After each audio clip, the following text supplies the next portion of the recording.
자, 그 다음이 정책이에요. 프로모션 정책.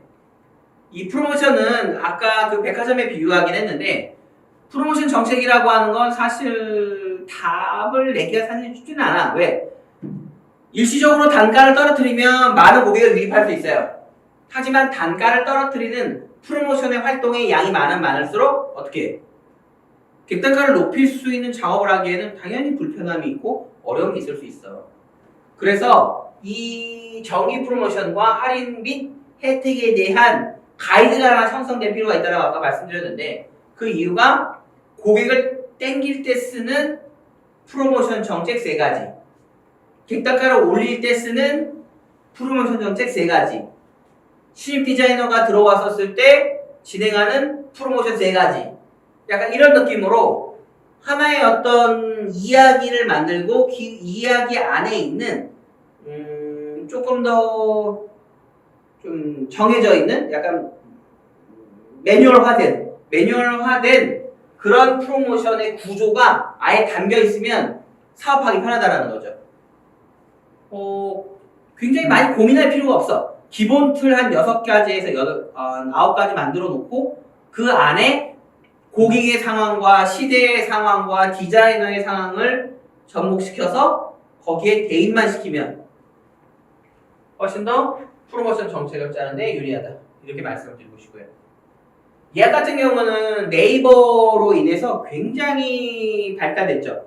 과거에는 뭐 좋은 위치에 있고 이렇게 뭔가 머리를 해야겠다라고 하는 즉각적인 반응에 사람들이 움직였다라고 하면 예전에 비해서 지금 굉장히 머리 하나 하는데도 많은 고민을 하고 많은 자료를 찾고 많은 움직임을 갖고 있거든요. 여기에서 참 어려운 건 네이버로 들어오는 네이버뿐만이 아니야. 전화도 그렇고 뭐 개인적인 그런 어떤 그 문자 서비스로도 예약을 하고 있긴 한데 온라인에서 들어가는 예약과 오프라인에서 들어오는 예약이 만날 때가 제일 문제거든.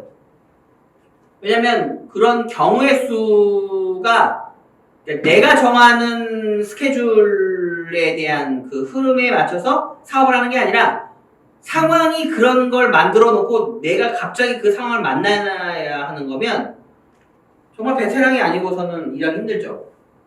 그렇기 때문에 온라인이든 오프라인이든 예약은 이렇게 해야 한다. 온라인 예약을 하기 위한 5가지 방법, 오프라인 예약을 하기 위한 5가지 방법, 또는 온라인 예약을 하기 위한 5가지의 규정, 오프라인 예약을 하기 위한 규정, 이런 것들을 아예 만들어 놓는 것이 훨씬 더 나을 수 있다는 것이. 그러면 혼선이 적어. 혼선이 적다라는 건 손이 많이 가지 않아. 이렇게 사업을 처음 시작할 때 규정 자체가 명확하게 만들어지면 그 규정에서 벗어났느냐, 벗어나지 않느냐, 크게 2가지만으로도 최대한 빠른 시간 안에 문제점을 해결할 수 있다는 거지. 그래서 이것도 매뉴얼이 필요합니다. 자, 그 다음에 AS, 그리고 환불. AS 정책은 브랜드마다 좀 차이가 있어요. 예를 들어서 컬이 늘어졌다, 아니면 뭐 색깔이 잘 나오지 않았다, 아니면 뭐 곱슬기가 잘 펴지지 않았다, 이제 이런 부분들, 뭐 그거 외에도 참 많겠지. 자, 그러면 이 AS라고 하는 것들을 조금 더 멋있게 회사처럼 살론 가이드를 만들기 위해선 이렇게 하면 좋아요. 펌을 한다라고 하면 콜드 펌과 열 펌으로 나뉘어서 펌 포지션에 맞는 여러 가지 경우의 수를 나열을 하면 돼. 예를 들면 매직 세팅에서 AS가 발생할 수 있는 10가지 요소를 담고, 그리고 매직으로 발생할 수 있는 AS 5가지를 잡고, 뭐 쿨펌이다 라고 하면 뭐 남자 펌으로 할까요? 옴무펌을 하는 데 있어서 클레임이 발생할 법한 5가지 요소, 이렇게 어떤 한 시술분들을 규정을 해서 시술분들마다 일어날 수 있는 AS의 경우의 수를 쫙 나열을 하고 그 AS 경우의 수에 대처를 할 수 있게 대처를 하는 그런 매뉴얼 가이드를 만들어 버리면 AS가 나왔을 때 이건 다시 이렇게 해줘야 하나 아니면 환불을 해야 하나 라고 하는 잣대가 생긴다고, 기준이 생긴다고. 그러면 일을 처리하는 속도가 빠르고 고객님과의 분쟁도 최소화시킬 수 있어요. 그래서 이 부분들도 반드시 매뉴얼이 필요하다.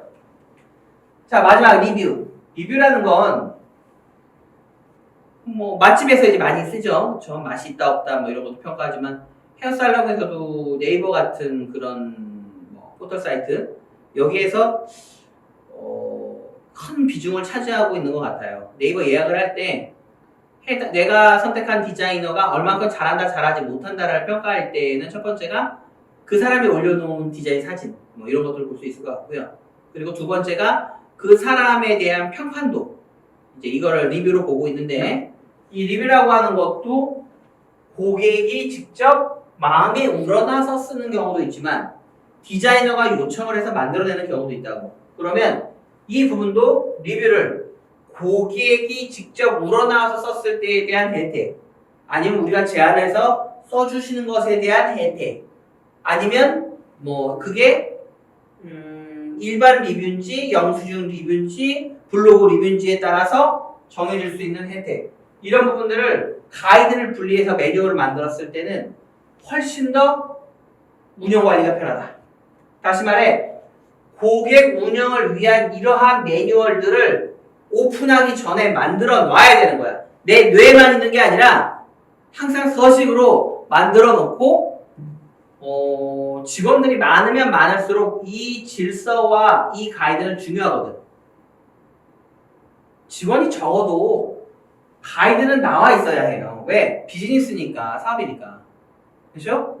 그래서 제일 먼저 해야 될 게 고객 운영 관련된 매뉴얼을 짠다 라고 봐주시면 좋아요. 이거 먼저 하고 나서 그 다음에 팀원에 대한 약간 그런 복지적인 거, 그런 부분들이 시작되는 거죠.